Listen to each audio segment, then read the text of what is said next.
Hablemos de la temperatura de saturación y la presión de saturación. ¿Qué representan?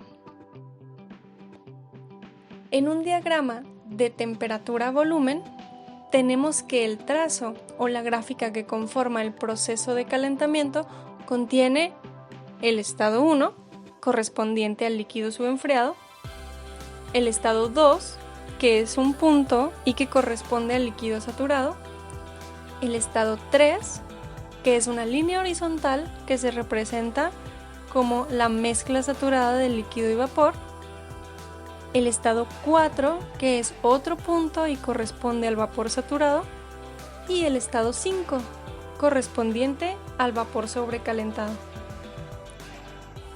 Además, sabemos que este trazo corresponde a un proceso que tiene una presión conocida, que para este caso es de 1 atmósfera. Nos vamos a centrar en solo 3 de los 5 estados que aquí se representan. A esta presión de 1 atmósfera podemos ver que el estado 2, que es el líquido saturado, acompañado de los estados 3 y 4, que son la mezcla saturada y el vapor saturado, conforman el proceso de cambio de fase del agua, es decir, su evaporación. Todos en su nombre incluyen la palabra saturado. Los estados saturados son aquellos en los que ocurre el cambio de fase. Los 3 ocurren a la misma temperatura, que en el caso del agua a 1 atmósfera de presión, la temperatura será de 100 grados centígrados.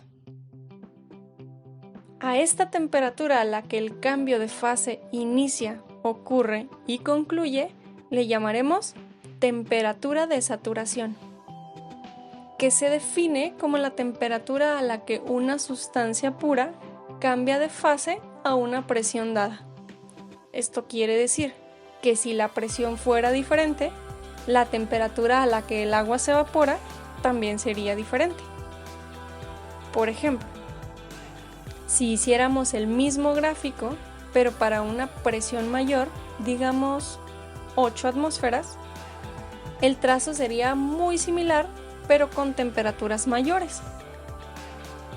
Es fácil observar cómo aquí los 3 estados que representan la saturación ahora coinciden con una temperatura que es mayor a 100 grados centígrados. Esa sería su temperatura de saturación para la presión de 8 atmósferas. Esto significa que si la presión de una sustancia es alta, su temperatura de ebullición requerirá ser alta. Si su presión es baja, la temperatura de saturación, es decir, a la que ocurre la evaporación, también será baja. Esta es la razón por la que el agua hierve a diferentes temperaturas dependiendo del lugar en que nos encontremos. Al estar en un lugar alto, se soporta menor presión. Al estar en un lugar bajo, comparados con el nivel del mar, se soportará una mayor presión. Bajo esta premisa, si utilizamos un diagrama presión-volumen, la línea que representa los 5 estados tendría una tendencia hacia abajo y representaría una temperatura que fue constante en el proceso. Digamos que graficamos el proceso de 100 grados centígrados. Podemos ver cómo los 3 estados que representan la saturación quedan a la altura de 101.325 kilopascales de presión. Es decir, que a 100 grados centígrados, si lo que variamos es la presión, el agua comenzaría a evaporarse cuando logre alcanzar la presión de 101.325 kilopascales. Y esa es su presión de saturación. Es decir, la presión a la que una sustancia pura cambia de fase a una temperatura dada.